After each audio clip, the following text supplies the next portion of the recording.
Hello, gang. It is good to be back with you today. It's a Friday evening, end of a work week. Cheers, everybody. Oh, that's sweet, sweet nectar. It's actually just water. But hey, I just wanted to check in, say hi to everybody. Thank you for watching my videos and subscribing to this channel. I appreciate you all so much. I wanted to get a little bit caught up on what I've been up to this summer. I've was pared back on some of my kayak racing. I've stayed to some of the races that are more local. I have not traveled great distances like I might have in previous years. There's a number of factors um, involved in that, but the price of hotels and gasoline are certainly very high on that list of reasons why not to do some of the races that are farther away that would require an overnight. So I've just tried to stick to with day trips. Started out the season, I did an overnighter. The first one, it was the Little D on the Monocacy race, and that was a fun race this year. It was at flood levels, so we're racing upstream and downstream on the Monocacy River in Frederick, Maryland, and there were literally giant trees being swept down the river, which just added a little extra element of let's call it terror, or possibly a little bit more of a challenge. It was different. It was a different kind of race with water that high, but I placed fairly well, and it was interesting because I paddled my Westside Boat Shop Wave XL kayak, and there was somebody else who also had a Westside Boat Shop Wave XL, and we came in right next to each other at the end, so that was pretty cool. After that, I did the very local Rivanna River race here in Charlottesville, Virginia. And had a good time on that one. I raced my Phoenix Match 2 kayak because the water was really low. And the day before, it looked like it was going to be fine, but overnight, the water dropped to the point where the water stopped coming over the dam in the South Rivanna Reservoir, and the water levels on the river just dropped.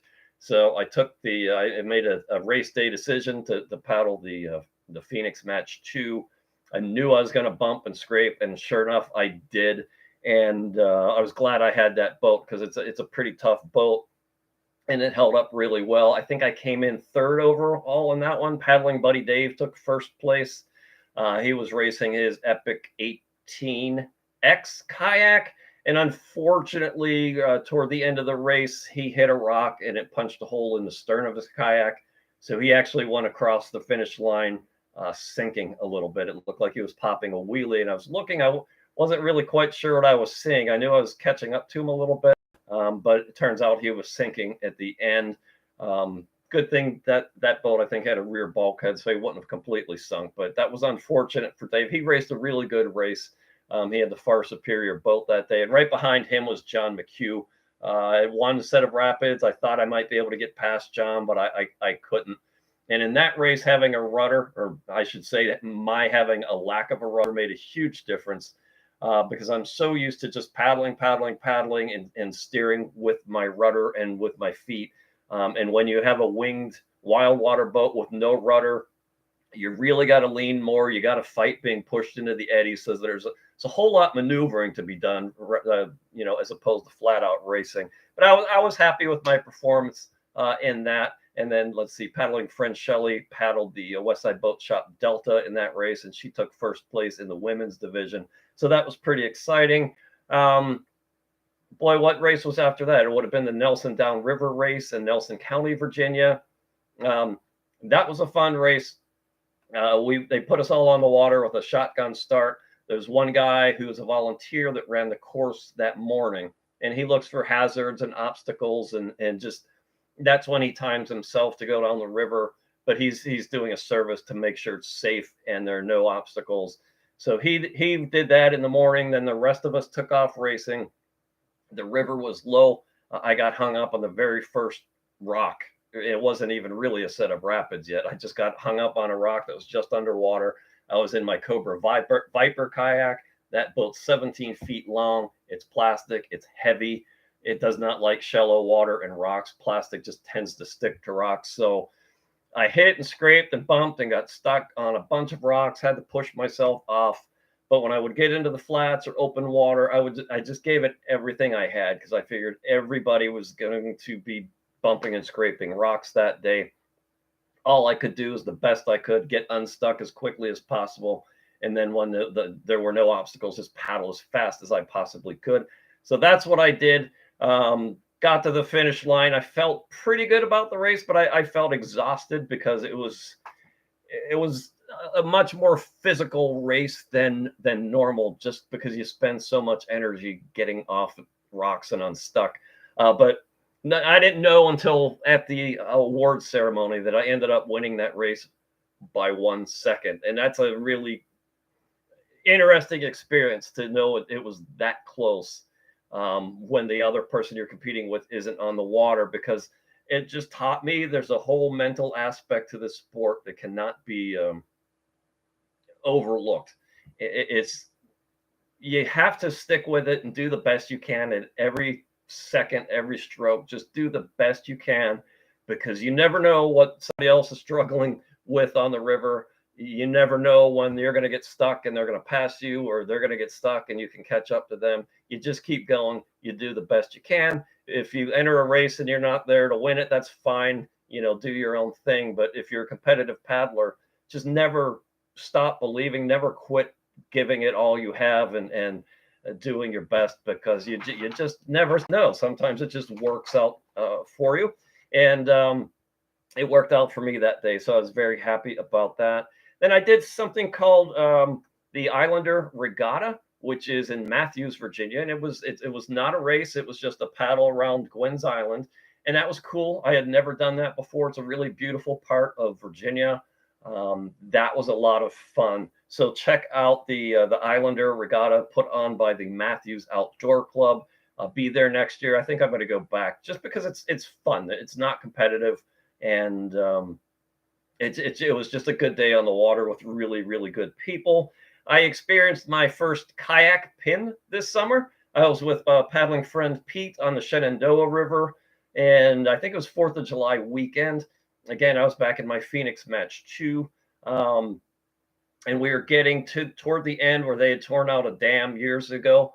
So there were still some rocks, spaced across the river, and there was a set of rapids there. Well, I hit a rock under the water that I did not see, and it caught my bow, and then the water caught my stern and spun me around until my stern hit another rock, and I was pinned there probably a good 20 minutes or so until I could get unstuck. The Phoenix Match 2 has a really small keyhole cockpit, so that made that self-recovery a little bit interesting, because it's not like you can just step out or jump out. You really have to take the boat off like a wet pair of blue jeans.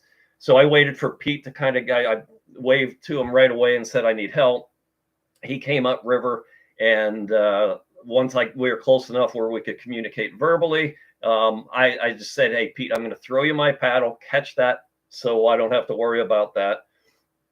Threw the paddle, he got that, and then I waited till he was looking and ready, and then in one move I just got myself out of the boat. It was the smoothest I ever got out of that kayak, trust me.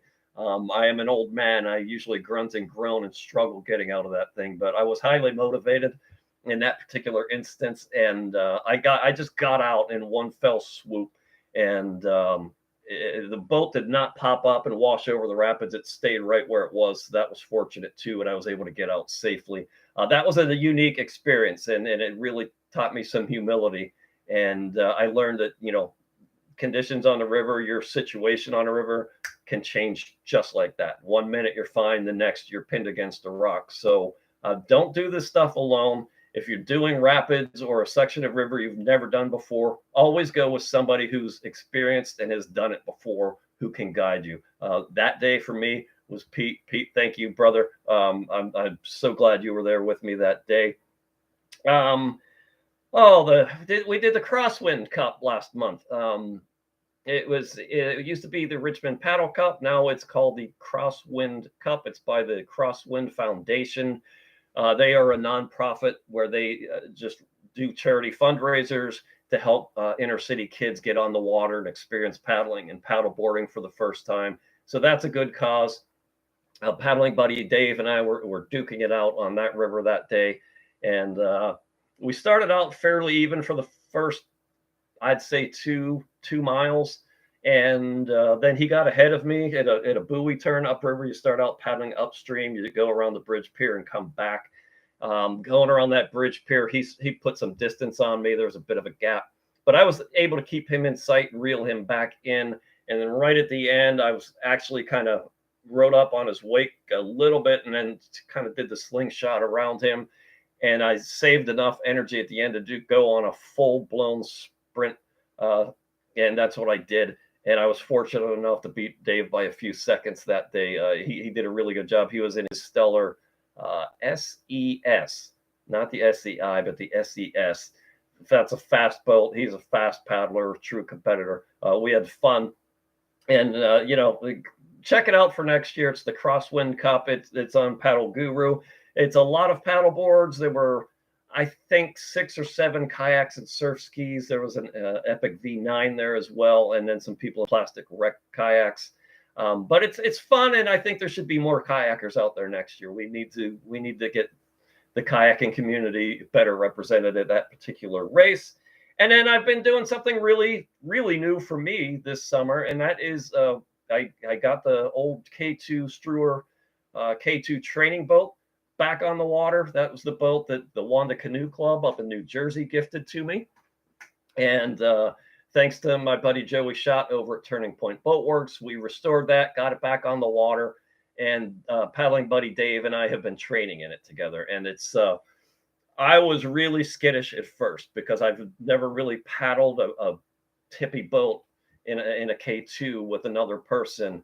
And you're so used to being in rhythm and in tune with the boat when you're alone, especially these tippy boats. You just know where the edges are, and you feel your own movements and their effect on the boat. Well, when you put another paddler in there, and you're experiencing their motions and their movements, and it's intimidating. My obliques just kept almost going into spasm, but they were constantly firing because I always felt like the boat was doing something I didn't want it to do, and my muscles were just automatically trying to correct for that. But we figured it out. I'd say maybe within 500 yards, I was able to relax a bit, and I got that kind of jitteriness out of my system. By our third time in the boat together, we were paddling really smoothly, and it wasn't really about worries about the boat at all. We were able to work on getting our strokes in sync together. And it's teaching me, anyways, I think it's teaching both of us communication, because if you want to do a correcting stroke or stroke twice on one side, you really need to talk to that person in the boat with you so you know what that other person is doing. You don't want to catch them by surprise. And yeah, so that's been fun. That's really, I'd say, learning a new sport for me. A K2 racing boat. I call that a new sport. There's so many aspects of kayaking, and when you say you kayak, people have different images of what that is. For most people, I would say that means getting in a plastic wreck boat and going out on a lake or pond or a slow flowing river and just like floating, literally floating, and maybe paddling a little bit. That seems to be what most people think kayaking is. I do racing. I'm a competitive kayaker, and I use kayaking as my primary fitness. So I'm in long, fast, skinny boats, paddling really fast. We're talking over 6 miles an hour, extended over miles. So it's not what most people think of when you think about kayaking. It's more higher end racing and fitness paddling, which is a different sport. And like I said, getting in a boat with a second person, that's another sport. Whitewater kayaking, that's yet another sport. Those boats are generally short and stubby, but pretty flat and wide for getting into eddies and being very maneuverable in whitewater. Then there's something called wild water racing, where those, again, long, skinny boats, but they generally have wings behind the cockpit. So when they lean a little bit, then you get more stability that kicks in on the water. But those boats are made for going through class 3, class 4 rapids and racing through that stuff. I did one race that was, I would say, approaching that level, the Lehigh Classic years ago in my Cover Viper. And that was interesting to paddle in big rapids like that. It was the first time I had ever done it. I ended up doing pretty well in that race. I had troubles getting to the starting line. Somebody cut me off and I hit a rock and I capsized. But once I got upright and the race started, I actually let everybody else go because my confidence was strained at that point.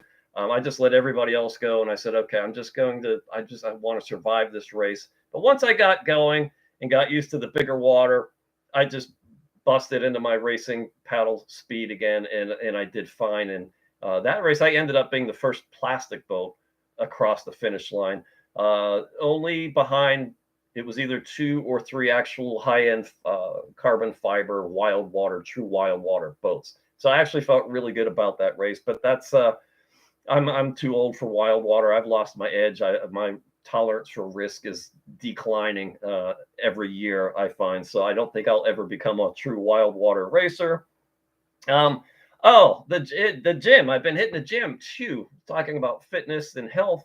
I found these things. I don't have them here. They're up in my little sling bag, but they're gym weightlifting hooks. It's like a wristbands that you put on, but it's got a metal hook that comes out and it goes in your palm, so you don't have to have that really tight finger grip for pulling bars or lifting them up. The hook does the work, so it takes all the stress off your tendons. And I've been suffering carpal like symptoms are going away. We've got the Friends of the Lower Appomattox River race coming up, not tomorrow, but the following Saturday, September 23rd. That's in Hopewell, Virginia. That's FOLAR, Friends of the Lower Appomattox River.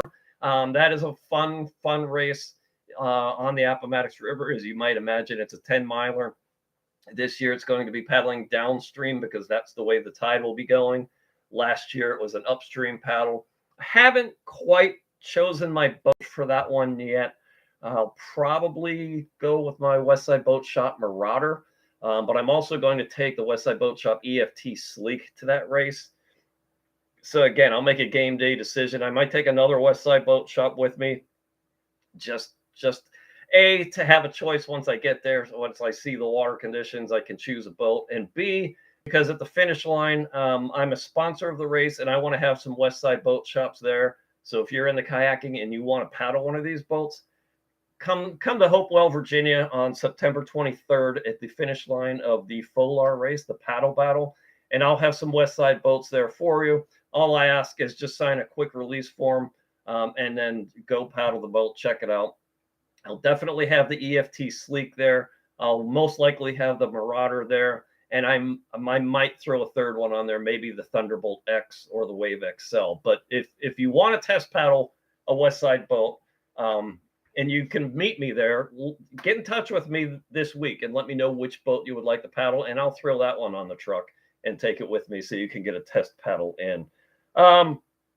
There's that kind of covers it. I don't have any comments. I'm not sure. I can't really see if anybody's hanging out here with me or not. But if you are, thank you. I appreciate it so much. Check out my website at davethekayaker.com. I'm also the owner of Westside Boat Shop Kayaks. These are Doug Bushnell's original designs. I've got the 2023 catalog there. You can order one and still have it before the weather gets too cold.